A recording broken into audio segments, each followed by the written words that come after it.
Ya pueden volver a cargar las diapositivas y continuemos donde nos quedamos para terminar con el tema.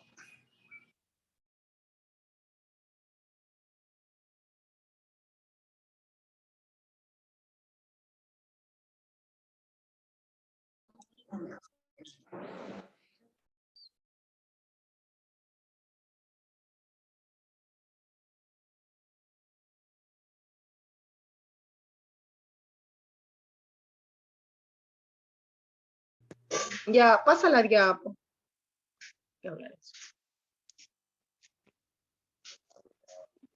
Ya, en cuanto al cáncer esofágico localmente avanzado. Esto por lo general no se diagnostica hasta que los pacientes experimentan ya la disfagia.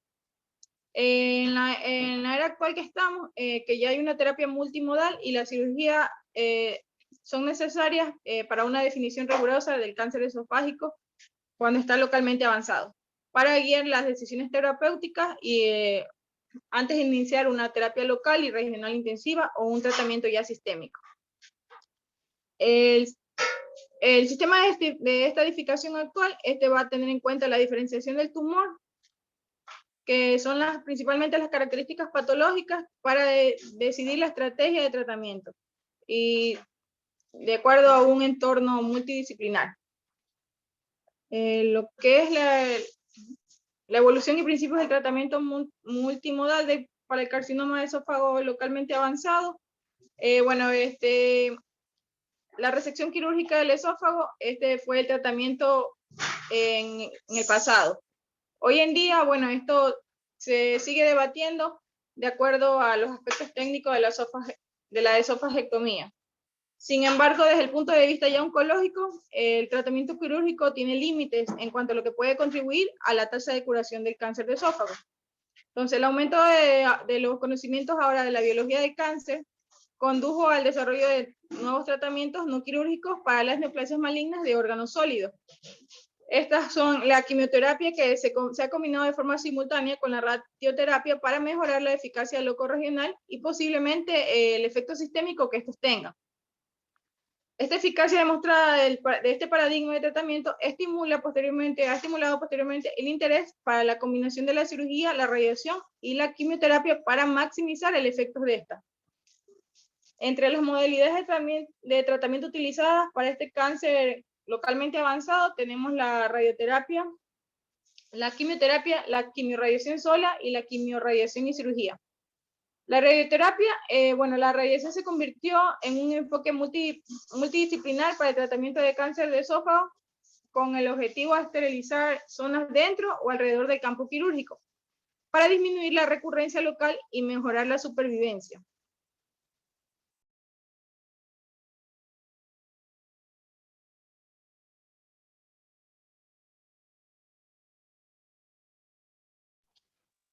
Ya, en cuanto a la quimioterapia sistémica puede dirigirse a los depósitos micrometastásicos.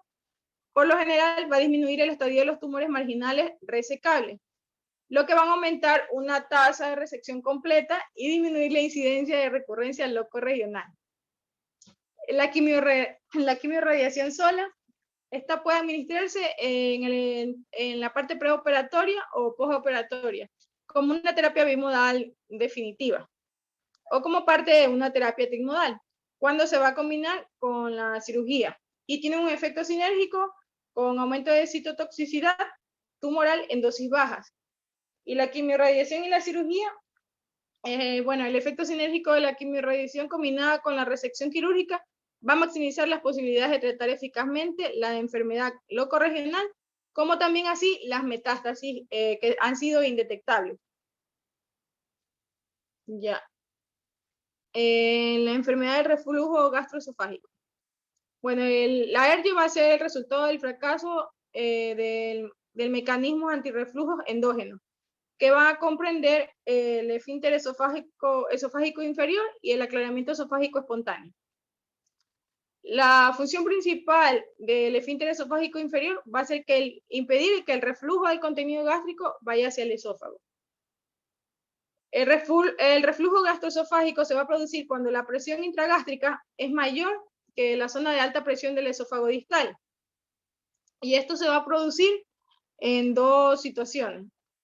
Por la presión del reposo del esfínter esofágico inferior, esta va a ser demasiado, es demasiado baja, o este va a ser hipotenso, o cuando el esfínter esofágico inferior se va a relajar en ausencia de la contracción peristáltica del esófago. Ya, la distinción entre el reflujo fisiológico y el patológico depende de la magnitud de la exposición del esófago al ácido y los síntomas que va a presentar el paciente, y además de la presencia de lesiones en la mucosa gástrica. Bueno, entre los síntomas típicos de la enfermedad por reflujo gastroesofágico tenemos la pirosis, la regurgitación y el reflujo ácido. Pero también puede presentar el paciente dificultad para tragar, dolor abdominal o en el pecho, falta de aire al respirar y vómitos con sangre o heces de color negro. También presenta síntomas extraesofágicos como el dolor precordial, la tos crónica, sibilancias, la ronquera, la neumonía y la neumonía.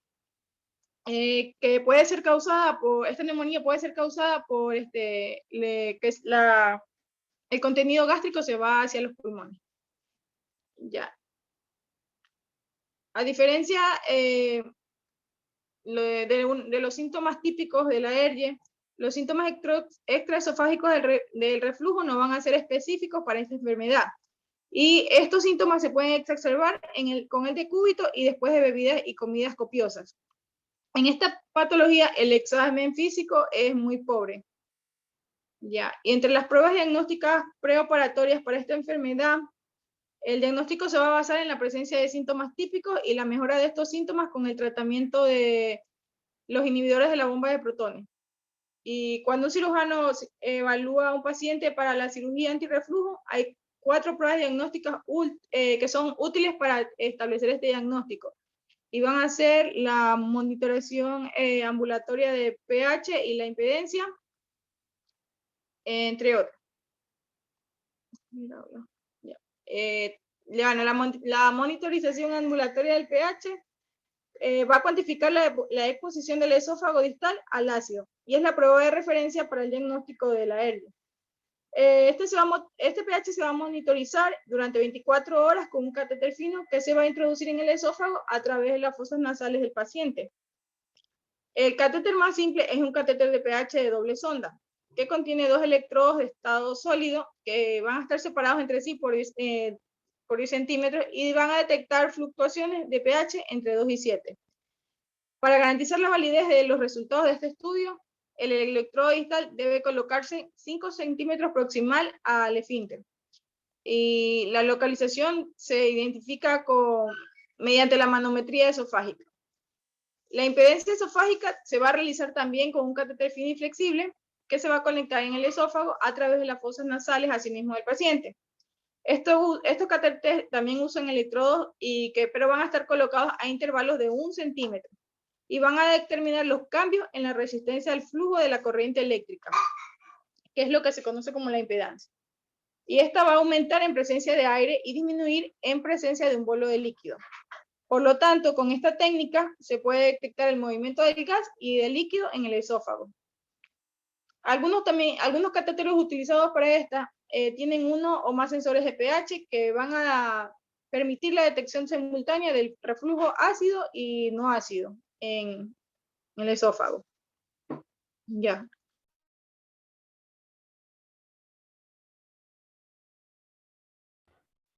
Continuamos con las pruebas que se pueden realizar para lo que es el seguimiento o detectar las patologías del esófago. En este caso estábamos hablando del ERGE. Tenemos la manometría esofágica, que es un método diagnóstico por el cual se introduce una sonda a través de las fosas nasales y se despliega hasta llegar a la entrada del estómago. Entonces, ¿qué es lo que hace? Esta prueba diagnóstica mide la presión, ¿sí? Que, bueno, sirve para, detecta la presión dentro de lo que es el órgano del esófago. Puede también servir para medir la longitud de este mismo, también para detectar la presión del esfínter esofágico inferior y también los movimientos que se registran del propio esófago, ¿no? Entonces, nos representa una gráfica donde nosotros podemos observar la longitud del esófago, la presión del esfínter, la presión y la relajación del esfínter esofágico inferior y también el tiempo de movimientos que éste realiza.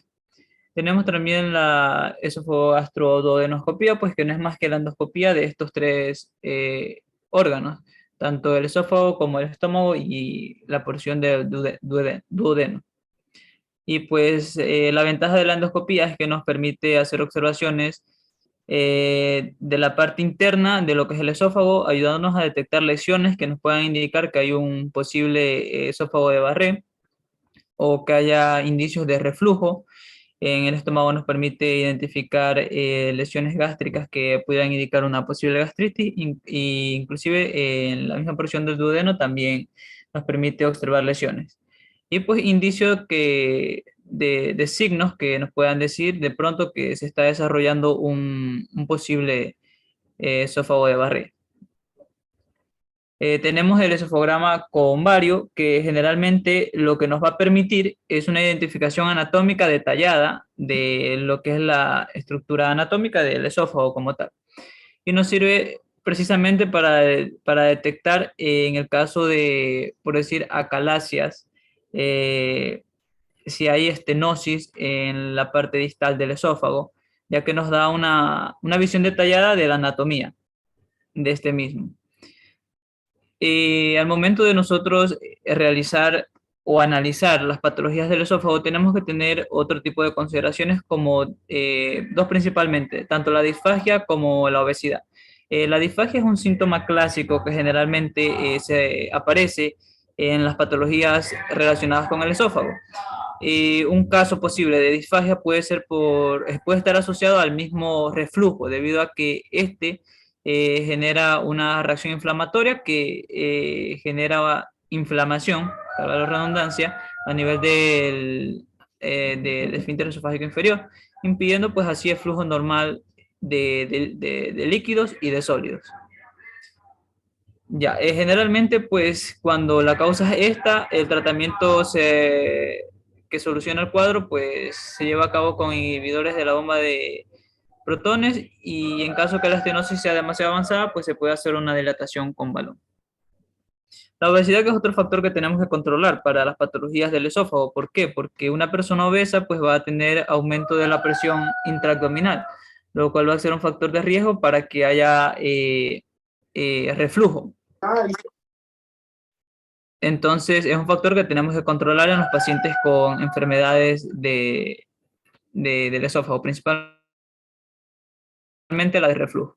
Porque pues sabemos que el reflujo es el que predispone a formaciones malignas como los adenocarcinomas y también hay que tener mucho cuidado con las pruebas diagnósticas de pHmetría. ¿Por qué? Porque en los casos que suele haber reflujo, pues como les dije, se suele haber una inflamación a nivel distal del esófago, lo cual impide que la pHmetría pueda medir que verdaderamente hay un reflujo, ¿no? Entonces se dan pruebas falsos negativos, perdón, de lo que son las pHmetrías. ¿Y qué tratamiento se utiliza para las operaciones de antirreflujo? Pues se utilizan las famosas funduplicaturas, que no es más que una cirugía en la cual a partir del fundus del estómago, pues, se despliega alrededor del esófago a nivel del esfínter esofágico inferior y se hace una sutura. Esta puede ser de 360 grados, puede ser anterior o también puede ser posterior de 180 grados. Siguiente.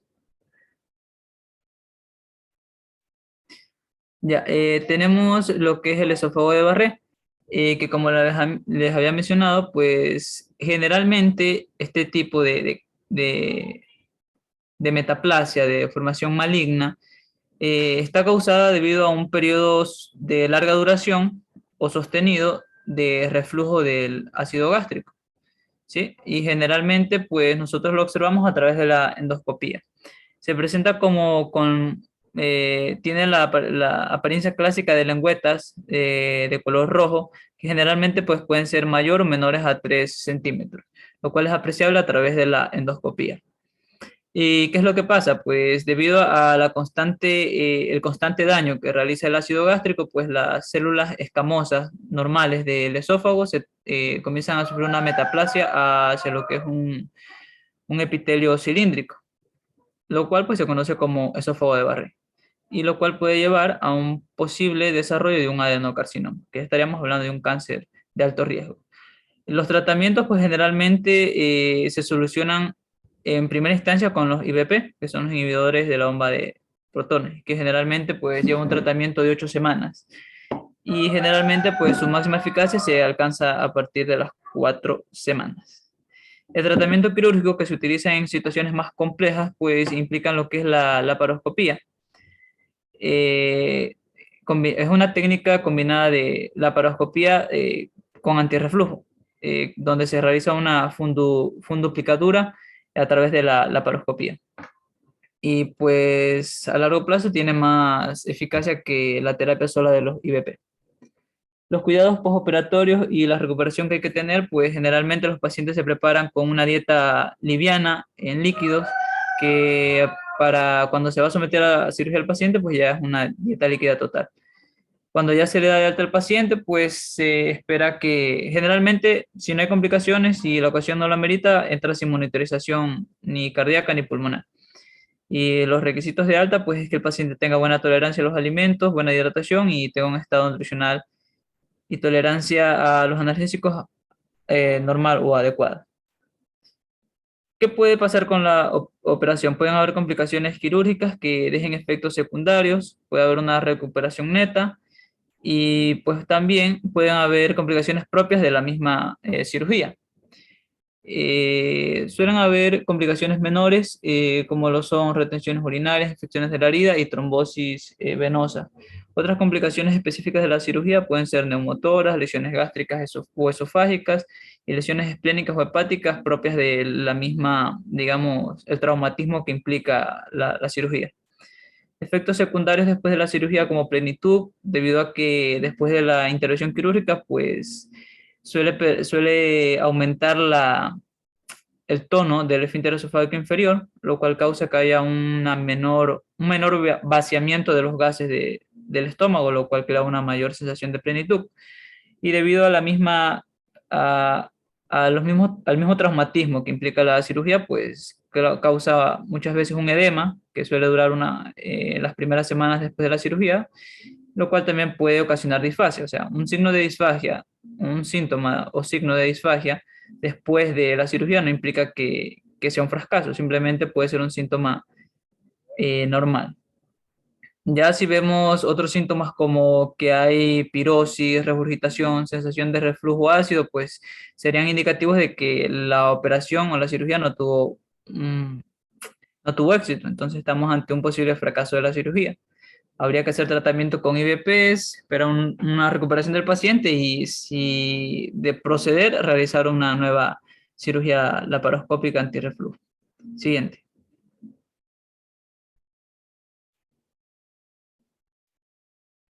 Siguiente. Ya, se hablan de nuevos tratamientos con respecto a lo que es el ERGE y principalmente pues destacamos dos. El primero que involucra un dispositivo endoluminal que generalmente lo que hace es una, una, fundu, du- una funduplicadura, pero dentro del estómago, no como se hace generalmente el procedimiento tradicional con el fundus del estómago, que lo envuelve, digamos así, a través sobre lo que es el esófago, ¿no? Sino que más bien es interior, se hace desde adentro del estómago, más no de afuera. Es un proceso más viable que tiene la misma eficacia de la funduplicatura normal. Y el otro procedimiento es aplicar un dispositivo que es un collar magnético, que lo que hace es aumentar la presión a nivel del esfínter esofágico inferior, impidiendo que haya así el reflujo, ¿no? Que es el factor, digamos, principal para el desarrollo de un posible esófago de Barré, lesiones esofágicas, inclusive que se pueda presentar acalasia, debido a la misma lesión que provoca el propio reflujo, ¿no? Entonces, si hablamos de una prevención, pues en un inicio lo que tendríamos que controlar en este tipo de pacientes sería siempre el reflujo, ¿no? Para que la patología no siga evolucionando. Siguiente. Ya, ahora hablamos de la hernia paraesofágica. Cuando hablamos de, bueno, ya todos tenemos el conocimiento de lo que es una hernia, ¿no? Eh, lo curioso de estas hernias es que muchas veces pueden ser asintomáticas y generalmente se detectan pueden ser asintomáticas, poco asintomáticas o muy asintomáticas. Y generalmente pues se suelen detectar en exámenes de rutinas de esofagograma con varios. Pero siempre se recomienda que sean tratadas